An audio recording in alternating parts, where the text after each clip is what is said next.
Brought to you by Black Mafia Podcast. Hello, Jim. Thank you very much for partaking in this podcast. You've been requested by a lot of people if I could get hold of you and do this, so it's an absolute pleasure. Thanks, Duncan. Thanks for having me. Yeah, I've sort of known you from afar on social media because I know you do a lot of work for highlighting things, especially within the veteran community with PTSD and also other mental health issues. And just thank you for coming. And if you don't mind, we'll start off. And where did you grow up, Jim? Grew up in the Midlands in Wolverhampton. I'm now 70 years old, so not much of a job prospect, potential amateur mechanic in my early days. But at 14 or 15, joined the army, more out of boredom, but my dad served. My dad served all his life. He was a parachute jump instructor with the Royal Signals. He out in Ceylon and all sorts of weird and wonderful places. And he always said, you know, it'll make something of you, and you'll always, they'll train you and you'll always have a job to go to afterwards. So I never really paid much credence to that. But at 15, when I couldn't get a job after the mechanic work, I just went to the careers information office and made some inquiries. I had no real idea what I was going to ask or what I wanted to do. So you go through the selection process, and the personnel selection officer gives you various tests, one of which was a colour blindness test, which is really weird. And at sort of 14 years old, 15 years old, I was given this book with loads of coloured dots to look at. I had no idea I was looking for numbers in amongst that lot. So I failed that. So signals was what I wanted to go into, and failed miserably because of colour blindness, and took the next best thing. And it was the REOC at the time. So joined that in September 1970. Served all over the world. 2 years in. Sorry. Yeah. So was your so as a child, was your dad still in the army? He was, yes. He left the army. I forget exactly how old I was when he did, but it was obviously in my really young formative years, you know, 7, 8, 9, something like that, but probably even before that. So I didn't really know too much about what he did. I mean, he's passed now along with my mom, but they were both, she was a teleprinter operator in Singapore, and he was in Ceylon, Malaya, and they met via the comms thing, sort of thing. Yeah. She's of German origin, so there's an element of German in me, I guess. But he was a boxer. He was a flyweight champion boxer, pretty much in the vein of Jimmy Wild, who's the Welsh boxer, flyweight champion way back. But he's played football for the army, and he was a parachute jump instructor. So he was a man of morals. It's a small world, Jim. It's a small world. Small world. It is. My old man was out in Malaya as well. Yeah. He loved it. He loved it. I mean, I've got some of the old black and white photos and stuff that he sent me, and they're from another time. So with your old man doing all that, and obviously you're growing up and you're in Wolverhampton, it could have been really tough. I take it in the late 60s and the early 70s growing up. Was it was it just expected of you to just pop into the Army Careers Office? I don't think so, no. There was no real expectation of anything. There were jobs around at the time, if you could get hold of them. My dad worked for Saab Casting, so he was a night worker for pretty much all my growing up life until I left home and joined the forces. He was an inspector of casting, so he'd be coming home in the morning. We'd be going out. We very rarely saw him, you know. He'd come back 4 or 5 in the morning, jump in his bed or whatever. We'd go to school and all that sort of stuff. So he worked really, really hard, held down a couple of jobs at times.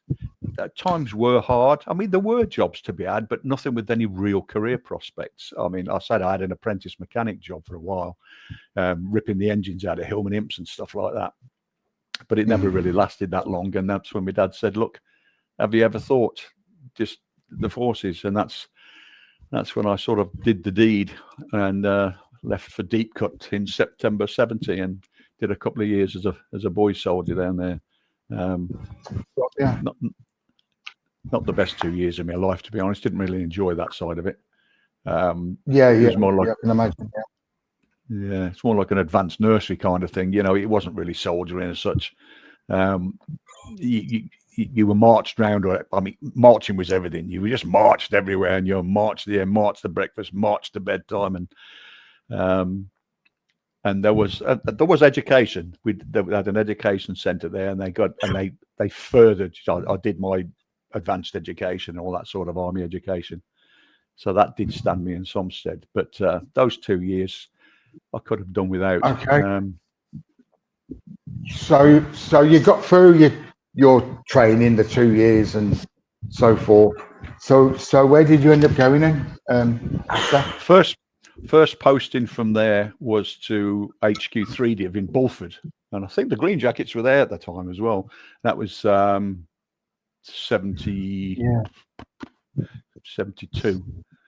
73, serving HQ 3 Armour Div, which was then at Bulford, and did a couple of years there, training as a clerk, worked in the registry, pretty much as a general dog's body until I was promoted to Lance Corporal.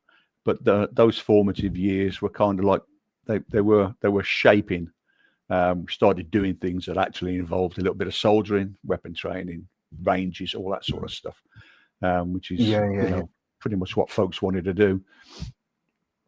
Then out to Belize in 1975. So what was your first tour? You actually, Belize, yeah. Oh yeah. Okay, yeah. Cool.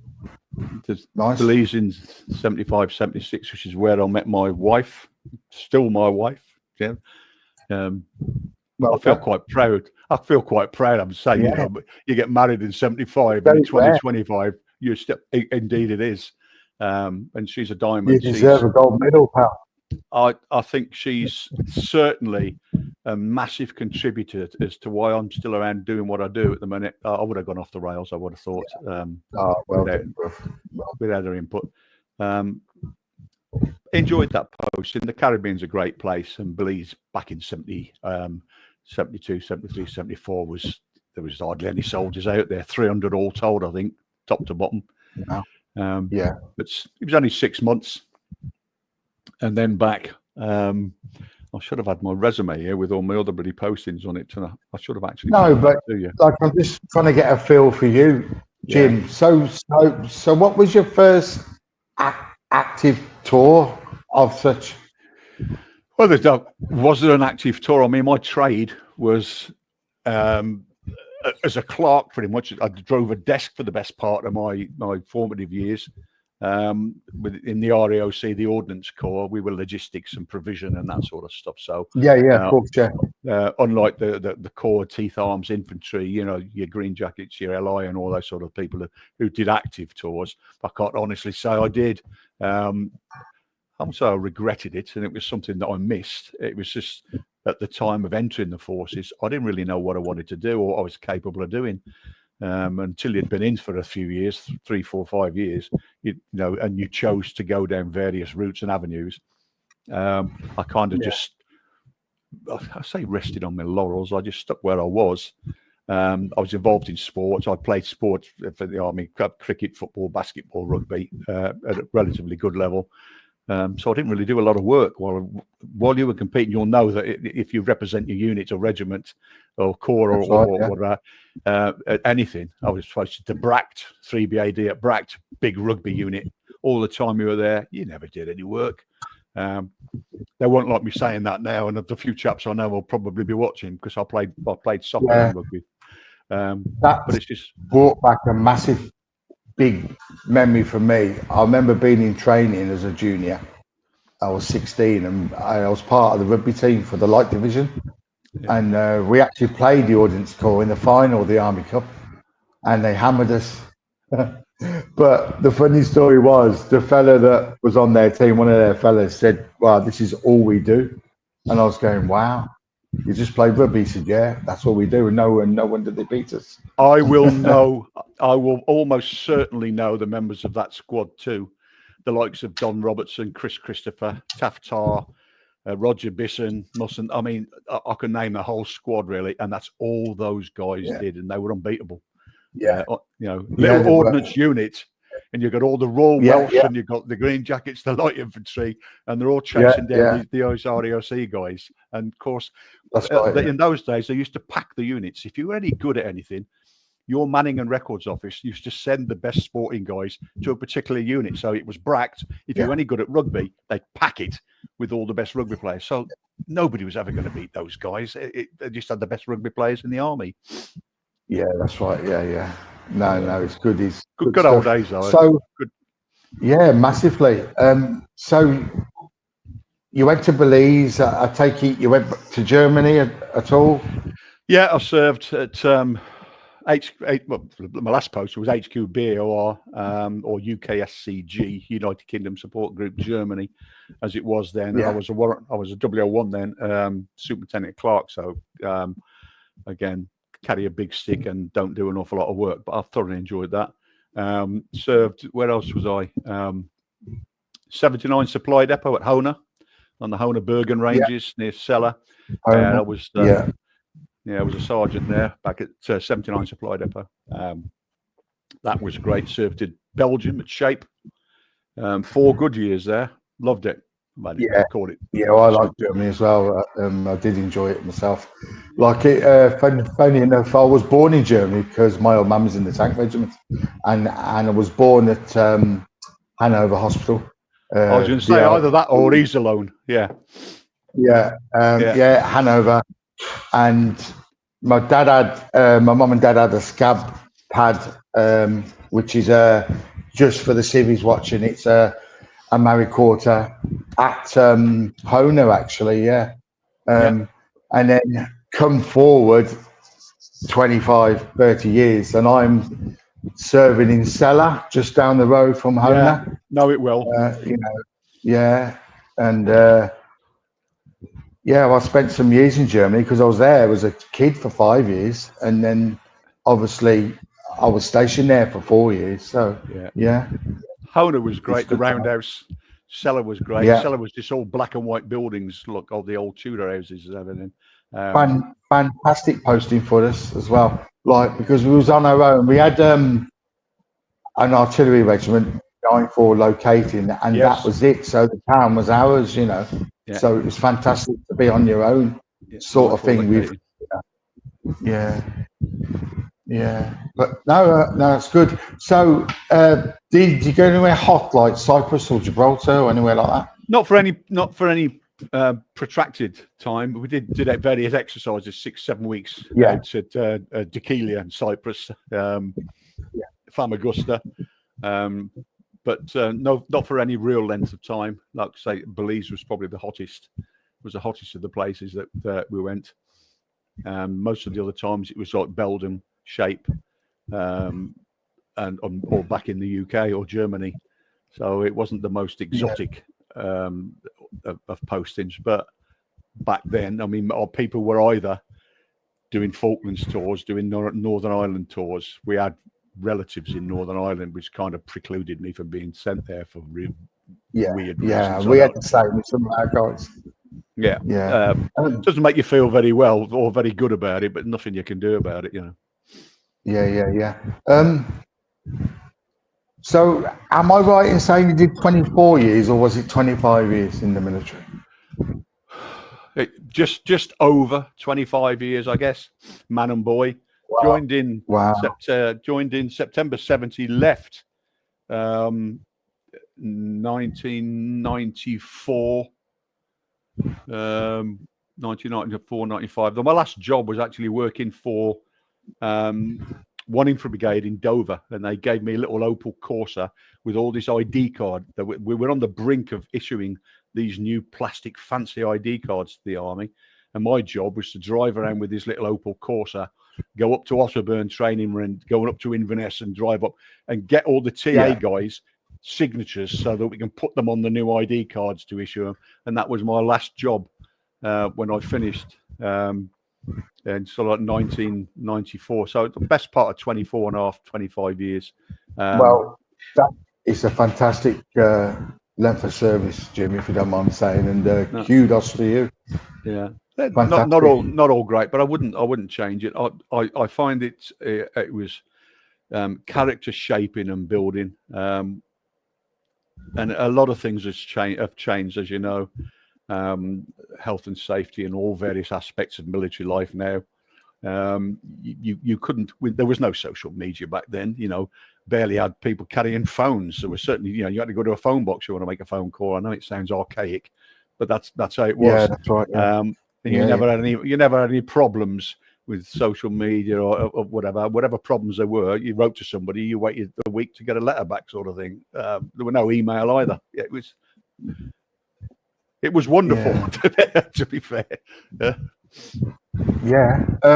So the gym, since you've left the military,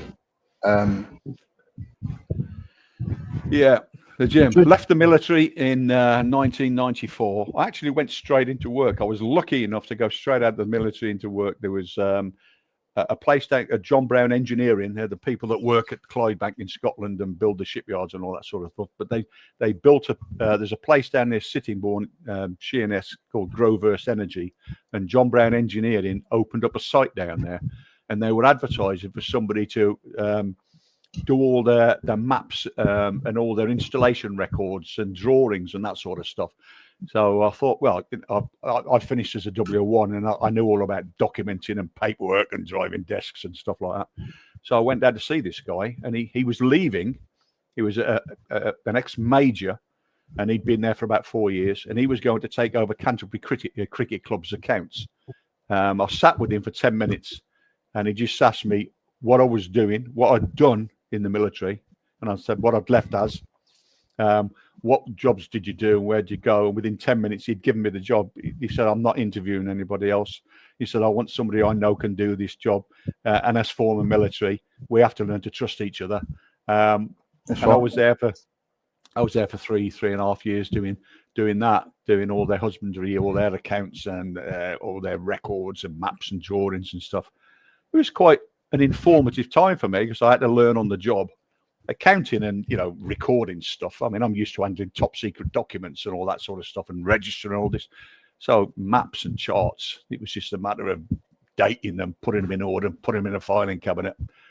So that's what I did for 3 years there. so various, yeah. So somewhere on this timeline of Jim the Civvy, you've awoken something in yourself to go on a mission, which I'll call it a mission, about highlighting PTSD. Because I want to get to this, Jim, because I think I've got a sense of what you was as a child and a sense of what you was in the army. I remember my grandfather was a W1, and I can see a bit of that in you and him. Do you know what I mean? But you could have sat on your backside and just tottled on with life, but you didn't, did you? Now, the thing that flicked the switch for me, I spent 5.5 years at Kent Police as a team leader in their control room at Maidstone, initially taking calls from distraught people, dealing with suicide people, throwing themselves off bridges, under trains and trying to talk them down, all that sort of stuff, harrowing. And you have to learn at the end of the day to pigeonhole that when you walk out the door at night, and then without bringing that baggage home with you and letting it on the wife, because the last thing I wanted to do was involve her or make her feel that her husband wasn't capable of. So you harbor all this stuff. You're listening to all these people with all their issues and their problems. And there's some serious incidents that went into the police complaints commission. I'm not going to go into those at the moment, but there was no fault of us or the police. Things went wrong, and they do, and people kill themselves because you don't have resource and that sort of thing. But I did notice the more and more people I spoke to, there are a lot more people that had issues that weren't just of that day. They were dealing with stuff that probably contributed in some way to the way they were behaving. So that was the thing that initially sparked me to thinking, these people aren't getting the help they need. I without going too much detail about the police, I then left. I worked in Dubai. I walked out in the Emirates there on the waterfronts out there for a couple of years. Came back, and in between of other couple of little jobs that I was holding together, a friend of mine called Jeff Williams, who's a Marine bootneck, got to talking to him, and he said, "Have you any idea how many guys that we're losing each year?" I said, "No, just Google it." He said, "No, you can't, mate. You won't find out." So I said, "But there must be something somewhere at the ONS." He said, "Try it." So I'm not a lame ass when it comes to investigative stuff online. So I spent probably 2.5 months scraping whatever I could off the internet, and from whatever source, freedom of information, all that sort of stuff. Can I just stop you there for one moment? I can vouch for this because I've always, in the back of my mind for the last sort of probably 8-9 years, thought how many veterans are doing this? Yeah. And it is true.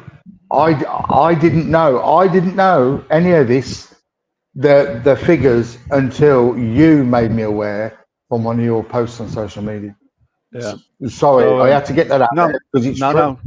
No, absolutely no problem at all. So, having speaking with Jeff, I said we could look into this. He formed something called Veterans United Against Suicide, VUAS. It's only a very small clique of people. There were about 4 or 5 of us at the time. I've since gone my own way, and they do their thing or whatever.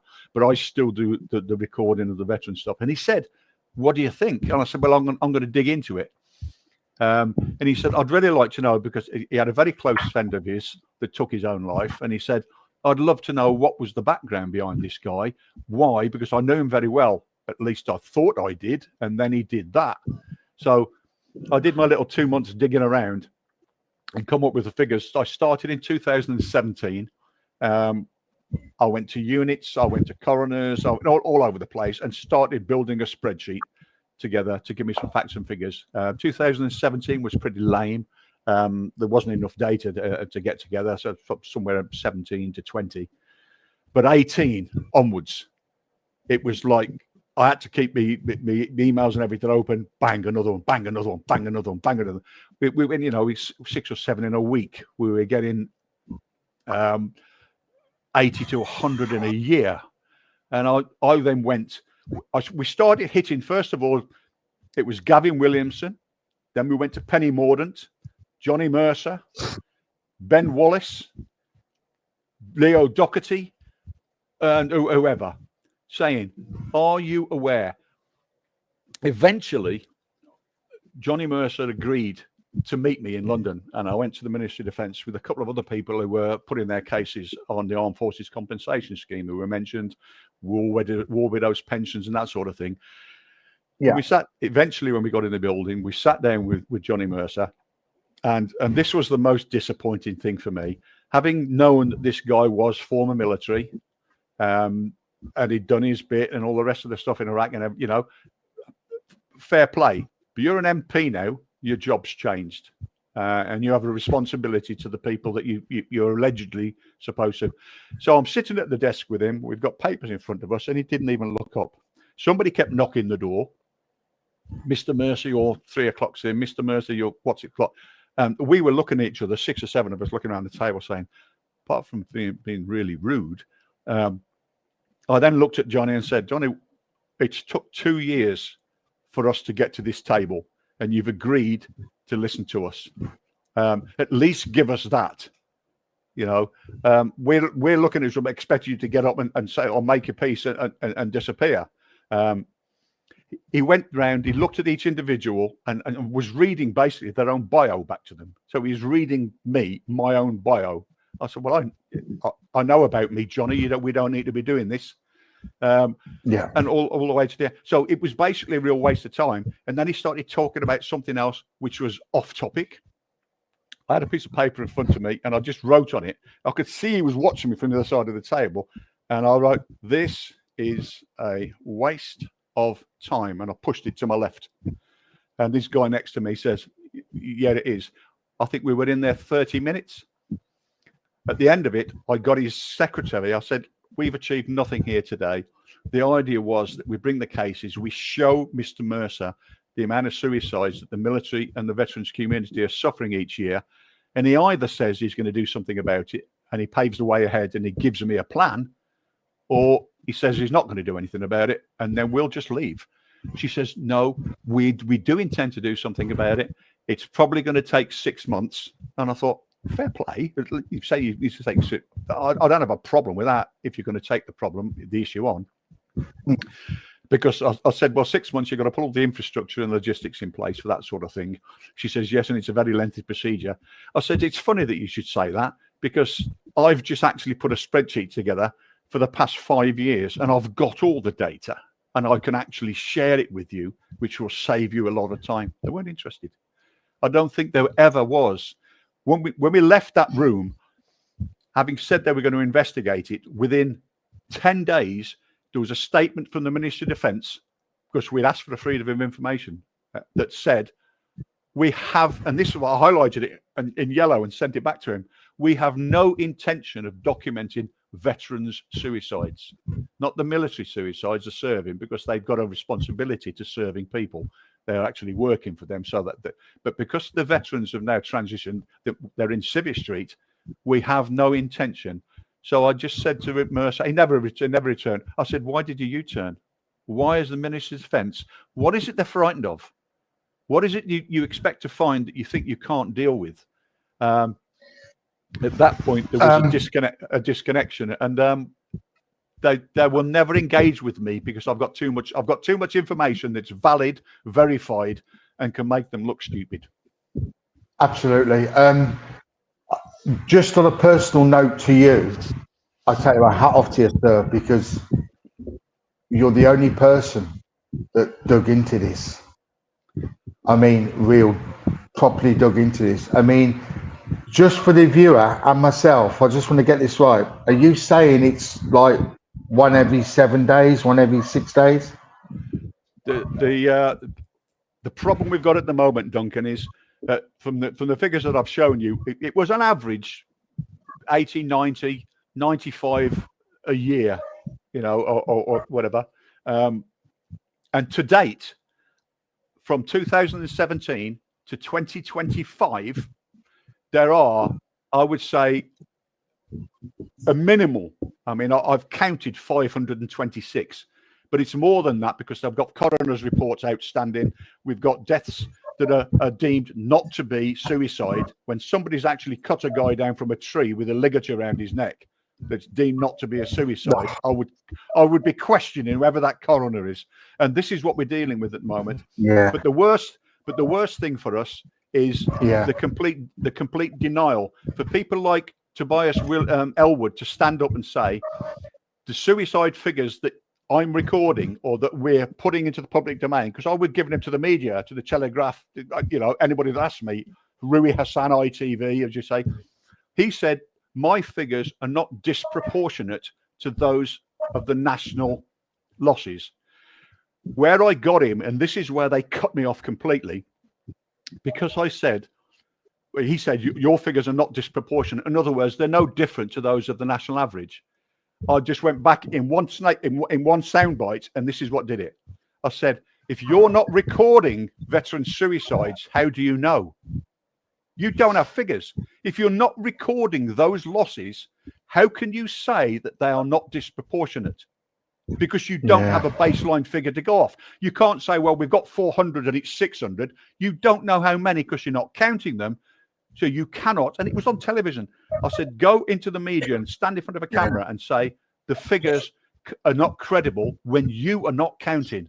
I'm counting, I'm verifying, I'm getting coroner's reports, I'm getting information from units. And I think the problem we have at the minute now, the units are being shut down. They're being told by their RSMs and their colonels and their majors and their troop commanders, do not speak with either me or the media or about suicides. Because all I've ever asked is, I don't need your names. You don't need to tell me who and why. If you've got somebody that has taken their own life, I would just like, if possible, a name and his age and the unit he served with. But I don't need anything else. And it's not going to be published in my stats. The only thing published in my statistics is another one gone, another one gone. I don't put the names up there. You may have seen that one of the last things I sent to you was a tribute that I do every year to all those that have taken their lives the year before, and there's 300-400 people in that, as the cast grows each year, and people can then see, and these are verified and confirmed, and I do it to pay homage and to the memory, so that the families have got something to look at, and so there's my boy, there's my girl. Because the Ministry of Defence and the government, I say it, they do not care. We've had, for want of a better word, like in this podcast, I mean, obviously we'll be going out on the YouTube, and we have been going now for about half hour, so I can allow to say a few blue words. They don't give a fuck. No, but that's the they truth. do not. That is the truth. And the way you were talking then about meeting that person, I'm quite disgusted. I'm also, as an outsider to a certain extent, looking into that. I'm a little bit emotional because just looking at these figures, it's one every 6 days, one every 5 days. Yeah. If we look at it like that, and it's not bloody good enough. It's not. I mean, if you look at that list, Duncan, if you look at halfway down the list of figures I've given you, what I find a little bit odd is halfway down, and somebody told me this. A chap called Lee, I forget his second name, Lee Chapman, I think it was, and he's up in the Midlands somewhere. He said, "Oh yeah, but the ONS have done a thing, and they've released the figures for 2021, 2022, I think, and they had it down as 253 suicides that year." I went back and said, "Where's this information from? This is not ONS. The ONS don't record. The ONS are publishing that 253 veterans took their lives in 2023.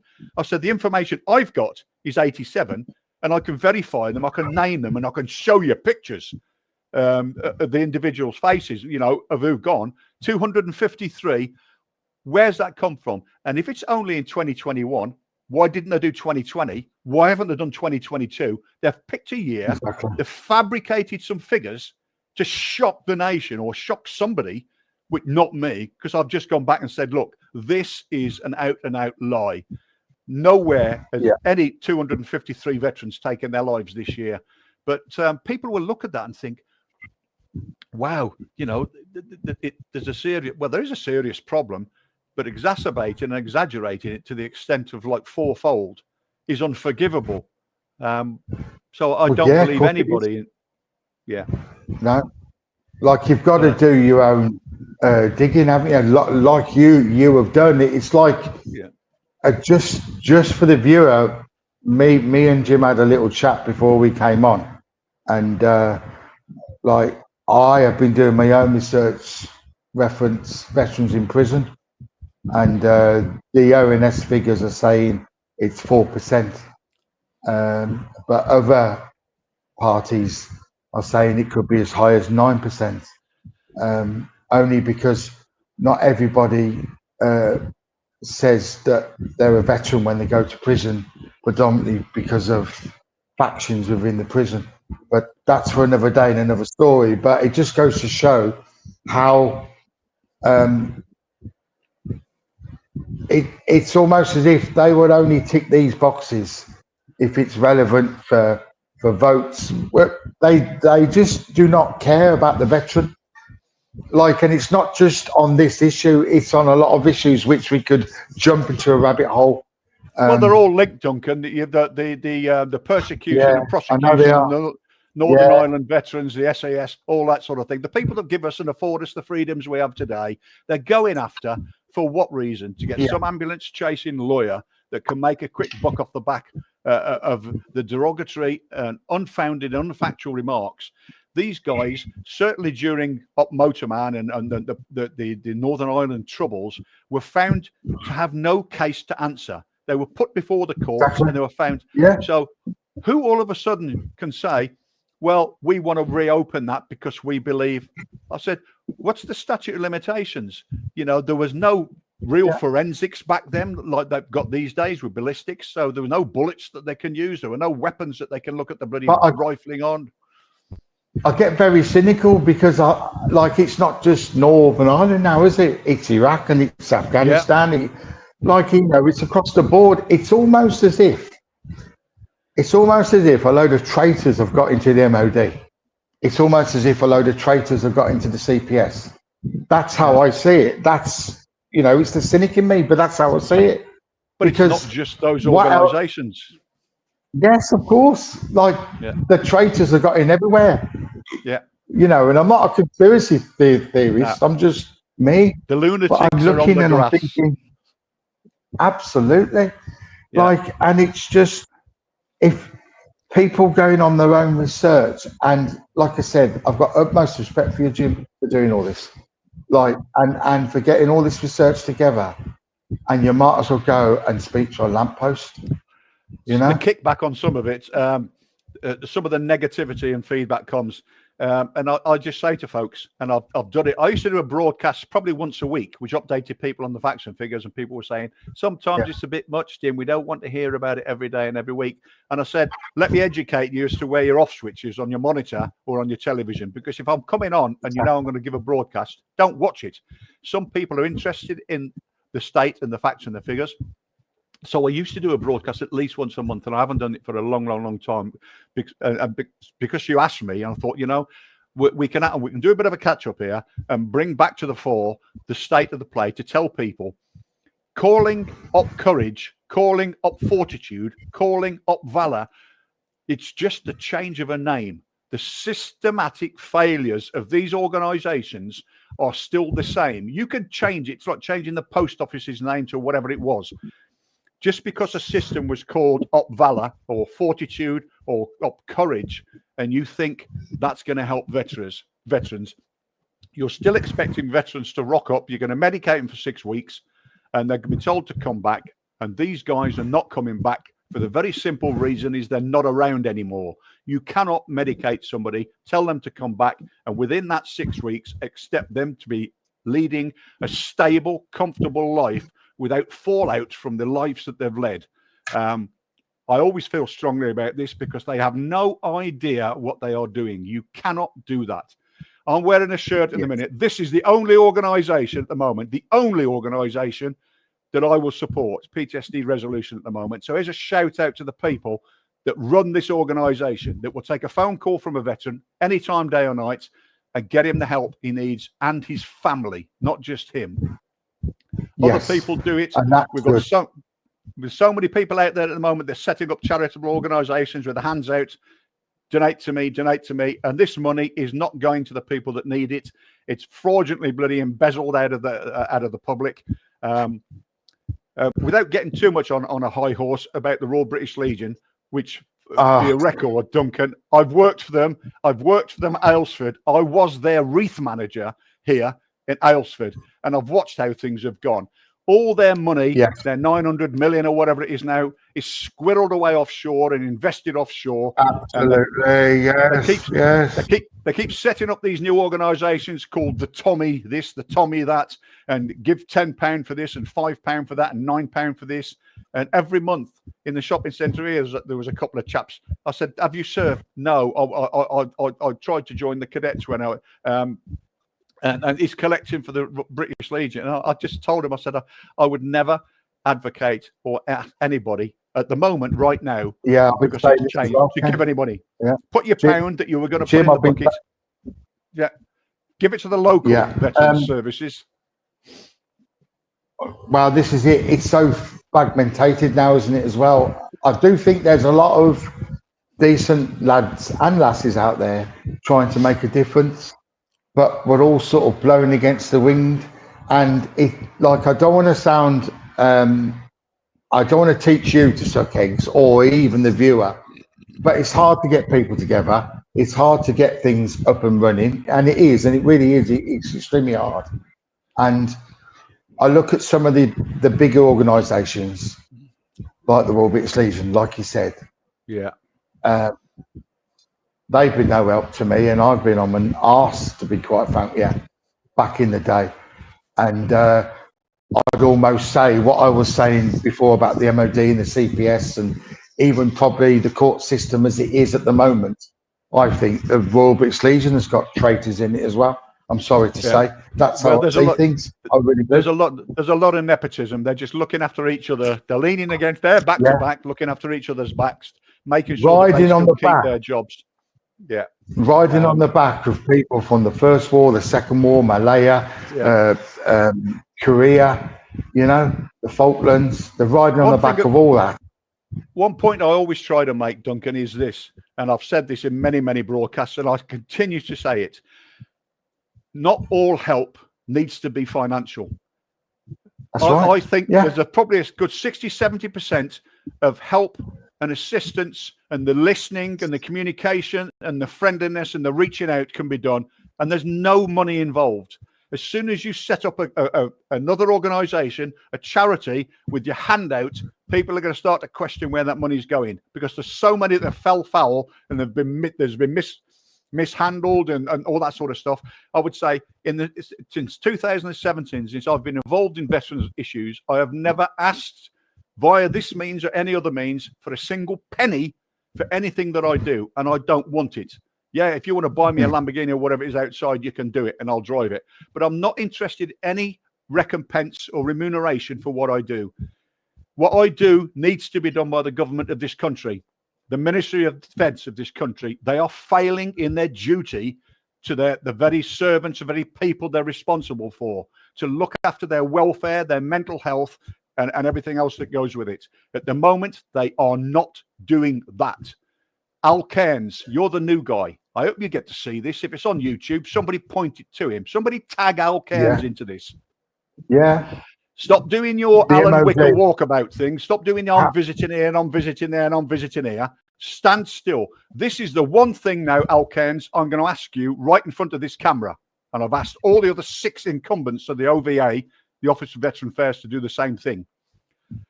There's a revolving door on the Veterans Affairs Office. People in Mercer, Mordaunt, Williamson, Wallace, Doherty, and you are the next one. Mr. Cairns, you are there. What you need to be doing, sit down among that big oak table, one of the big oak tables you've got in there, and get veterans to the table. Not civil serpents that are paid stupid amounts of money and they're going to keep doing nothing to keep that money. Get veterans in, because veterans will do it because they care and they want to help. Get veterans in and ask them what they think. And I don't mean cherry pick the ones that are outspoken here, cherry picked up. Get me to come and sit at your desk in the Veterans Affairs Office. I'd love to sit down for an hour with you and we'll go over some stuff that I will open your eyes and ears. You're ex-serving, you know where it's at, you know where it's been, you bought the T-shirt. It's about time now you started talking to your own veterans and not listening to the pond life that's come in from either side. Talk to the guys that have done it, worn the T-shirt, scudded in the desert with you.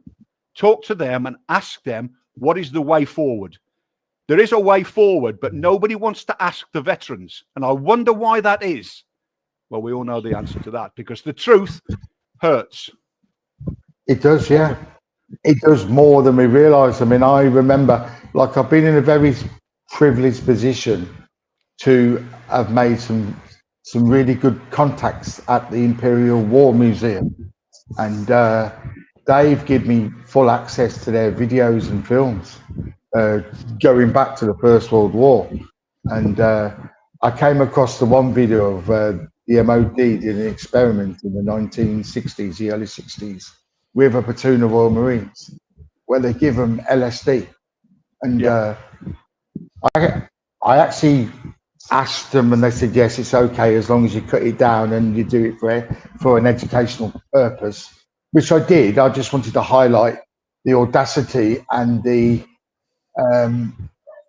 how the MOD actually think and what they're really, really like. I mean, if they're prepared to give a platoon of Royal Marines LSD to see how it goes and film them over a 3-day period, then that tells me enough about what the MOD are all about. And actually, they know more about the serving and ex-serving soldier than we'll ever realise. I think, like I have touched on this with other people on other podcasts, they've had 500 years, the MOD, in one form or another, to take Joe Bloggs out of Birmingham or out of Glasgow or out of London, mould him and see where they're going to put him to get the best out of him. Now, I'm not saying that we was the best, because we wasn't, but we was up there. The Green Jackets was up there. Yeah. And I put that down to a lot of, we came from the big cities. We never came from a shire. Yeah. We didn't come from one Pacific Shire. We came from London, Birmingham, Liverpool, Manchester. And we was all thrown together. And I know, not that I need the stat, I know that 80% of my battalion had issues growing up. The MOD knew this because of where they took us from. They knew, they know the score, and they knew. And we all came together, and a lot of us actually went into the military to escape what was going on at home. Yeah. I mean, I just, like, my dad's no longer with me. I love him, but he was heavy-handed. I mean, he used to punch me in the face when I was 14. I suppose that was a bit of how it was. I don't know. But one of the reasons I went in as a boy soldier is to get away from that. I'm not saying that I'm looking for anything. I'm not. I'm just saying years later that come back to haunt me because things get mixed up. You know? Of course.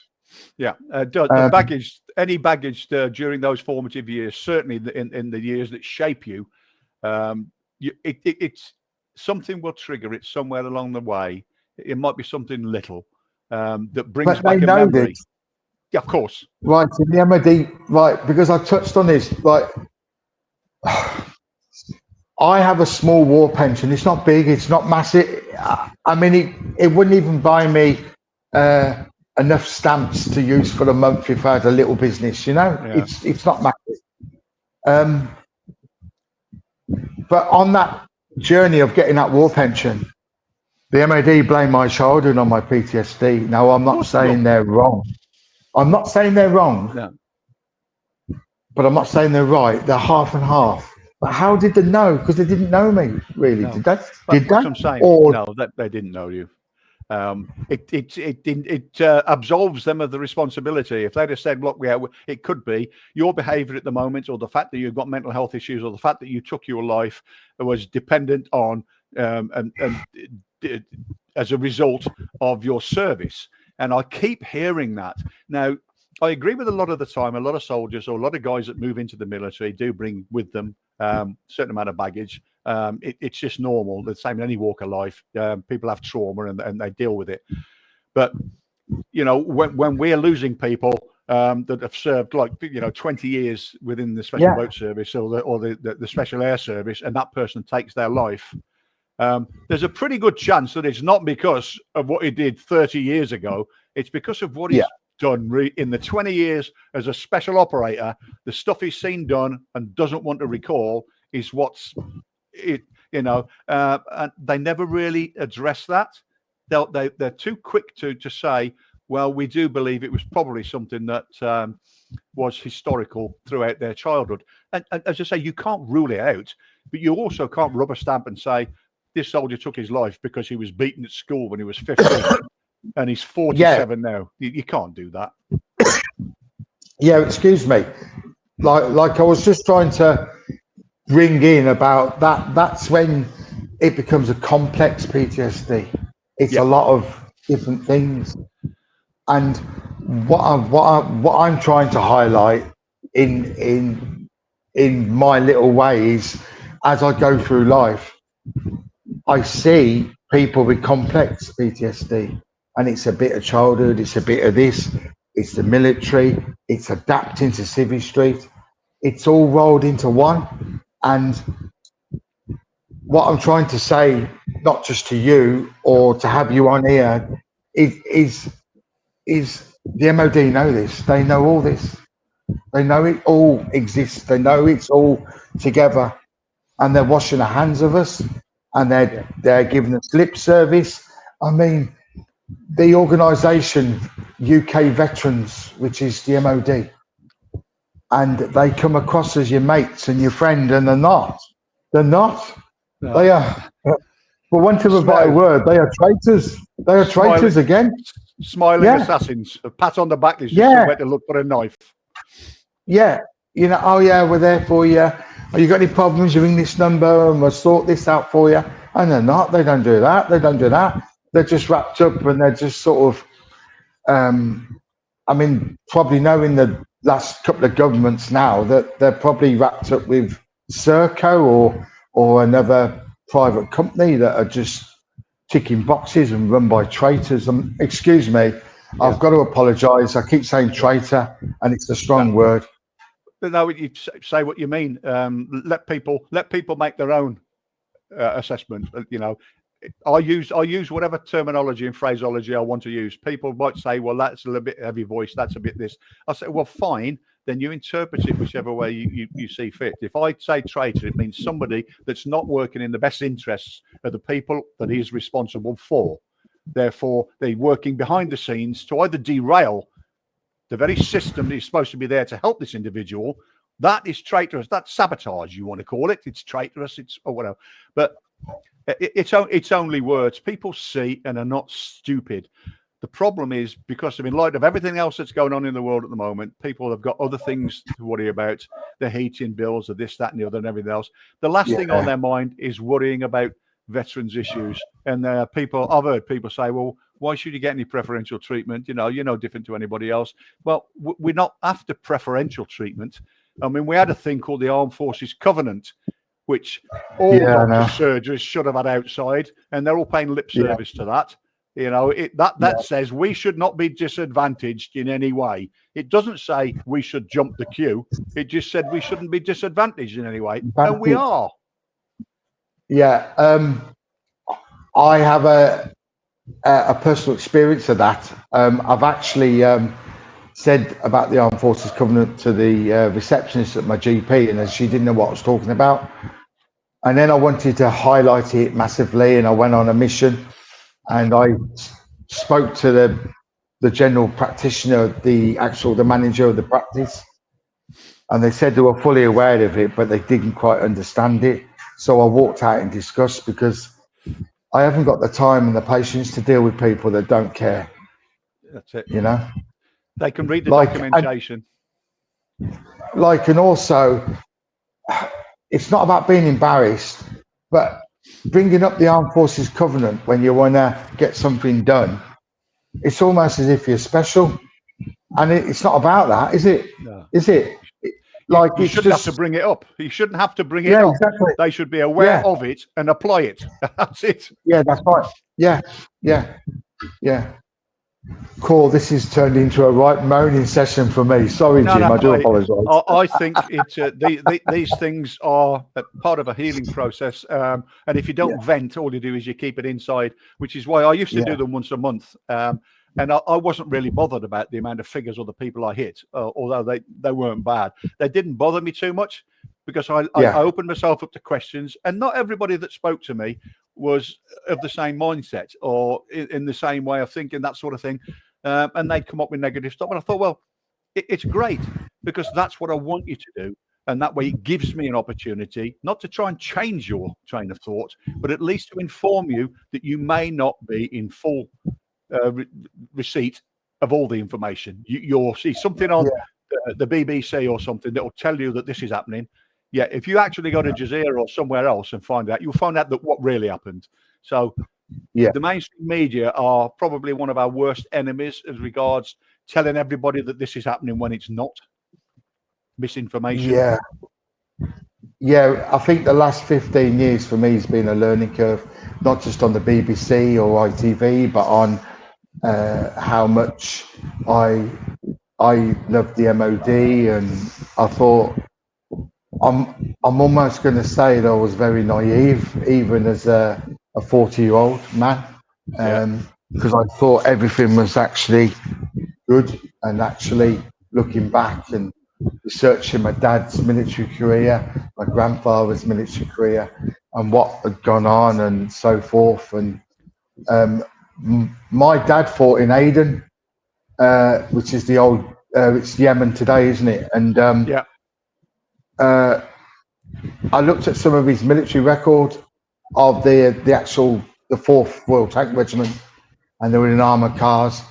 And in one battle, he got through, or his troop of 4 armoured cars got through 50,000 rounds of Browning ammunition. And that's some contact, that is. And he was out there for a year, and they sent him straight to Malaya after. They didn't give him any leave in Blighty.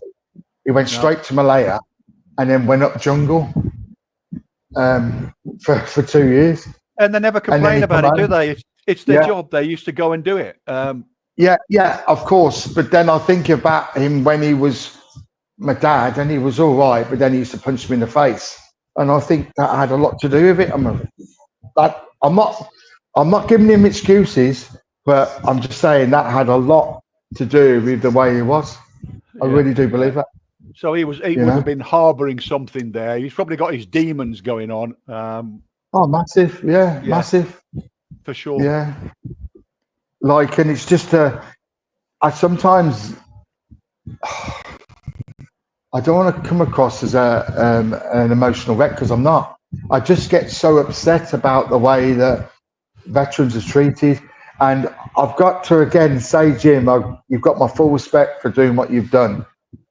Thank you for that. Yeah, because you're speaking for thousands and thousands of us. And that's why I do it. If I don't do this now, I would only be worried that who else is going to carry the flag? Would somebody else pick up the mantle and do it? And I'm not sure as they would. We're already very fragmented now with this. I mean, with the people that used to work together, and I'm pretty much, as regards recording this stuff and the media watch it, it's me. There is nobody else. And I don't have any other organisation behind me. I share the information with various other sites and they can publish it. I don't have an issue with that. Anybody can have it. But as regards the detail, and like I say, I've got all the photos and the address. I've got all that sort.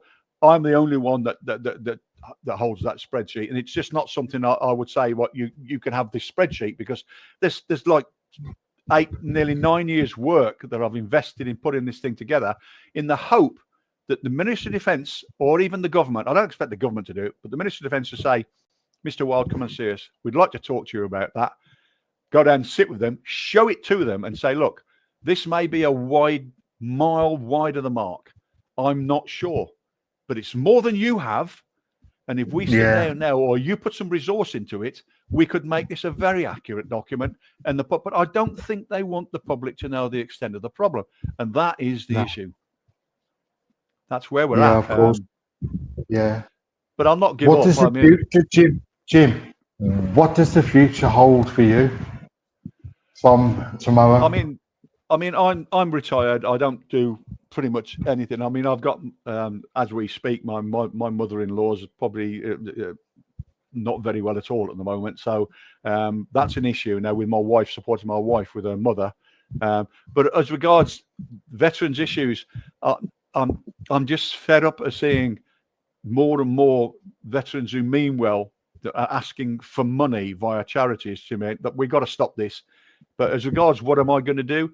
I'll do what I do on an everyday basis. I get by. I take care of my family, take care of my house, and I still, sadly, it looks like some of the doors and avenues that we've had that would channel information to me and tell me about losses in confidence, so that I could build this big hammer to hit the MOD with, are being shut down. Whether there's a denial of service or whether there's any sort of denotice on units to stop talking to media outlets and social media commentators, so that they can't produce this. But it's very difficult right now, Duncan, to get a real proper snapshot. I'm relying now on hearsay and people off Facebook and stuff, whereas I used to get people that would tell me 241 knife, fork and spoon Joe Bloggs 2 days ago hung himself. And I would say, fine, I've got that information. It goes as one on the sheet. Nobody gets to know the name. And that's how I used to work. and that's how I've got this spreadsheet of 500-600 people. Where do we go from here? I don't know as it will ever be accepted as a definitive or credible piece of journalistic recording. I don't know. I don't know why not, because nobody else that I know of, certainly not the Ministry of Defence, are recording it via freedom of information. They've said they're not. If they are, then why are they hiding it? Talk to me then. Let me compare you give me yours, I'll give you mine, and we'll get a real proper snapshot. I can't see it happening. They just don't want you to know. And the longer it goes on, the longer the people from like the Falklands and then Iraq and then Afghanistan, those wars are finished, and those individuals are either no longer around, so they're not a problem for the armed forces compensation or anybody else. They're hoping that these people just drop off the radar, and then there's nothing to deal with, because the one thing I am looking into at the moment, and I've still got some fingers in the pies, and that is people that have not been in areas of combat, they've not been in area of operations, they've not been Iraq, Afghanistan, Falklands, but they're 18, 19, 20 years old and are taking their lives. So that's what I'm having to dig into that at the moment. I know some of it has to do, they said 18, 19, 20, it would have been possibly what they're bringing into the forces. They got an issue, they've come to hide away from it, something triggers it, and then they do the deed, sort of thing. But there's a number, there's quite a number, and that's the next thing. I'm going to shine a light on that and say, did you know this many? Freedom of information, tell me. And I don't expect to get anything back from that either. Jim, you've done sterling work, and whatever work you do from now is going to be as just as sterling. I can feel it myself. Thank you for that. I'll just say, you don't look 70. You must have had a good paper round, but you really must have. I'll tell you what does it. I've got L3, L5 problems with my back. So I used to run marathons, half marathons all the time. I can't do that now. But what I do, and this has been transformational. Way back when I was serving at Shape, I used to do a lot of Nautilus work and watch it. And I used to get on one of these rowers, right? Yeah. I've invested in one of these Concept 2 rowers for the past 10 years, whatever. And I row. Okay. And I row. I can get off it and come in here. And my missus says, you're going to go and do some rowing? Because I can row 10Ks, come in, and I ain't busted a sweat. I compete around the world with my son, who holds 7 or 8 world records on Concept 2. The guy, Ian, in the picture, he holds world records and everything else. I got him into it. He said, well, Dad, come and row with me. We'll do Budapest. So we're doing all these big competitions, and I've got medals upstairs for 69-year-old, winning gold medals for them. I think, well, do people actually still go and do that? He says, everybody wants to do it, because anybody can sit down, and then it's just about technique. Because a lot of people, they sort of bust a gut over the first 2 or 3 minutes and they're out of breath. All about technique. And when you've mastered that, so that's what I do every day. I'll get on that, do 30, 45 minutes and come off, get the old cardio going. And well, fair play to you. Yeah. You've got to do something. You can walk, or do whatever. Yeah. Okay. Well, Jim, look, it's been a pleasure. Like, we have been on for more than an hour. It's just flown by like that. I'll say when you're having fun. Yeah, well, well, look, it's been a pleasure. I do respect the work you've done. It's been an eye-opener, and I'm going to put some pictures up of your son, because he was ex-military and he did 22 years or so, and he was a power.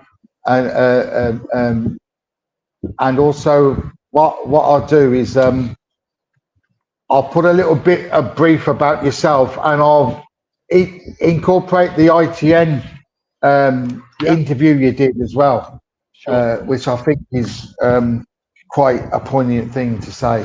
And I know you have your head hit against the door a lot and all that, mate, but at the end of the day, there's a lot of people out there that do listen, and maybe we're all pulling in the wrong direction, but hopefully one day we can all come together and maybe pull in the right direction.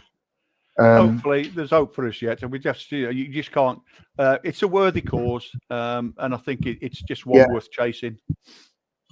Yeah, and just touching on Jeff, the ex-Royal Marine. Yeah.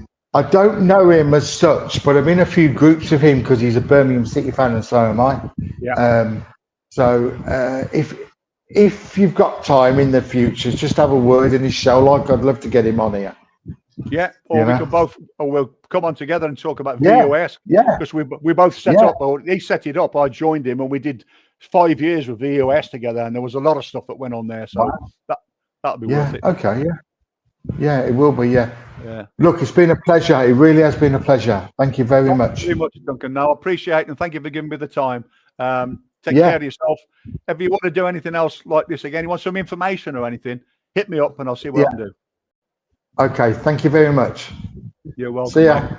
Take care. Bye-bye. A message from our sponsors.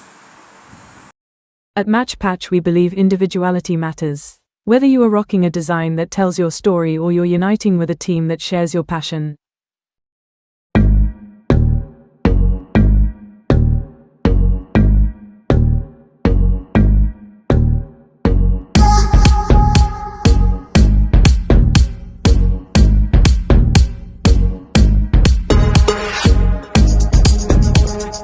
Matchpatch, stay unique. Stay you.